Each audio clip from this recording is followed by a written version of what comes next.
Hi again, everybody. Good Monday morning to you. I'm Redrick Terry. Thanks for choosing Local 4 News this morning. And let's start with your top story here at 5:30. Tonight here on campus, the buildings remain locked after what campus police are calling a fight between two roommates led to violence right here at Thompson Hall. It is crest day along the Mississippi River, and so far it is expected to be a record breaker ahead. But first, we're following breaking news this morning out of Bettendorf, where crews are responding to a fire. Fox 18's Taylor Bozer is on the scene for us. Taylor, what can you tell us at this point? Well, odds are if you haven't used one of these yet, you probably will be soon, especially after Tuesday's winter storm came down here on the Quad Cities. In response to United Township High School this morning, police received a threat about a subject with a gun at the high school via phone call. Multiple agencies did respond. No arrests have been made at this time, but police are investigating several leads at this point. Taylor, thank you, and very good advice there in terms of those snow plows. You want to give them some extra space as they continue to work to clear some of our roads this morning. People all across the country will be hitting the polls next Tuesday for the midterm elections. Joining us now is Iowa Governor Kim Reynolds. She and Democratic candidate Fred Hubbell are in a tight battle with election night coming. Illinois lawmakers are proposing a bill that calls for schools to add sexting to their sex education classes. Let's show you now the man who police believe is responsible and tonight is in custody. We're talking about 18-year-old Kavion Poplis. He is a freshman, and according to Western Illinois University, he turned himself in Chicago earlier this afternoon. The investigation is on after a man is shot and killed by Bettendorf police over the weekend. Officers say they responded to a domestic disturbance at a home on Central Avenue early Sunday morning and say that call led to the shooting. And now we have more flooding. Yeah, the water didn't take long to cover River Drive in Moline and cause issues for drivers. One family had to be rescued after trying to drive through the standing water right in front of the Tax Slater Center. Good morning, Alexandria. Welcome to Aledo, Illinois. They've called this place the rhubarb capital of the entire state of Illinois. And guess what? They're about to show you why as we move on later on today. And we will give you details on how you can get involved in that and how you can potentially bring one of these pups home. They make great teammates, in case you didn't know. I don't even know if I could listen. These pants. It's a challenge now. There you go. To the legs. What do we gotta do? Turn around halfway. Right off the back. See, there you go. That's what I'm talking about. That's what I'm talking about. Good job.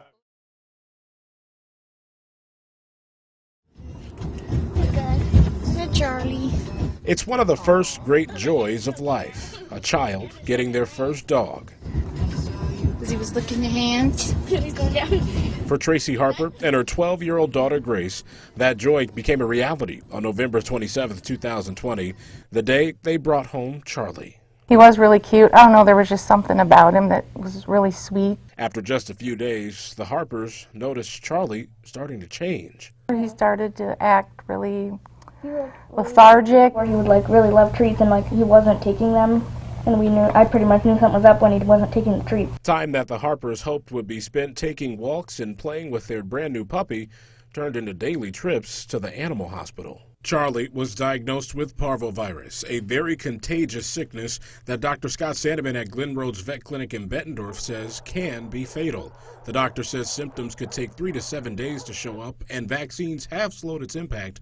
But for Charlie, everything we paid to save him didn't work to save him. So after just 10 days and almost $4,500 in medical bills, the Harpers had to make the decision to end Charlie's pain by ending his life. We won't ever forget that, ever, because it was bad. Sorry, I don't want to cry. It was bad. It's okay. And then even when we were in there putting him to sleep, he had blood dripping out of his nose when he was laying on the bed. And I was taking a tissue and I was wiping his nose off. We're never gonna get over this. A great deal of personal pain, something shared by Rochelle Dougal, a former assistant director at King's Harvest Pet Rescue in Davenport. That is where the Harpers adopted Charlie. It was heartbreaking. I also felt a lot of shame for participating in it, and more importantly, not maybe helplessness, because I didn't feel like there was anything that I could do. Dougal was let go by the shelter before this specific case, but according to her, this isn't the first time she's seen this happen. I did notice that a lot of the animals that were being adopted out came down with various illnesses, kennel cough, ringworm, upper respiratory infections, heartworms, and even fatalities. Local 4 News decided to investigate. We found out Charlie came up to King's Harvest via transport van from Texas. We also checked animal welfare inspection records from the Iowa Department of Ag and Land Stewardship. We found in December of 2020 a complaint about sick animals led to another inspection outside of the routine one that's done every year.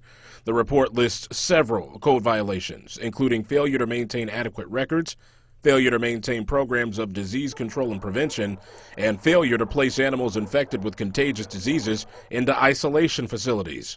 A re-inspection was scheduled for early January. Those findings are not available yet.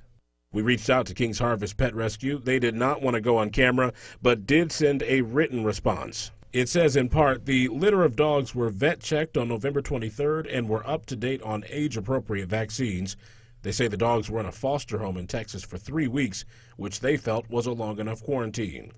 The shelter director's statement continues, saying no one wants to euthanize these great pups, so we were just trying to help as many as we could, which meant we tried to adopt them out as quickly as possible to prevent others from dying. Since our investigation, King's Harvest has changed its policy on holding animals, saying they will now hold them for a minimum of 3 days before adopting them out. They add they are saddened by what happened, but still want to encourage people to adopt, not shop.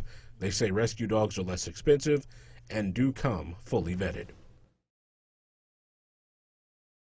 Across the country and the world, healthcare providers are experiencing a shortage in critical protective equipment, and that's why people, not only here in the Quad Cities, but all over, are stepping up to answer the call. Hi, how are you? Good. Meet Tracy Parsons. She and her husband Barry live in Wheatland. This was a previous hoard, but I'm willing to share it now.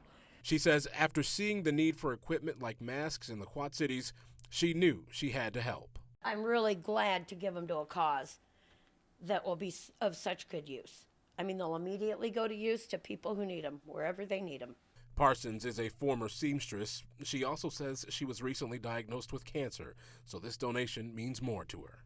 I just really liked this one, but never quite got around to putting her to use, so maybe one of my doctors will have it on. Donations like the one from the Parsons family are exactly what Lori Beeman and the people at the Freight House Farmers Market are asking for. It's community helping our own community. You know, we want to be able to, lift up our healthcare workers.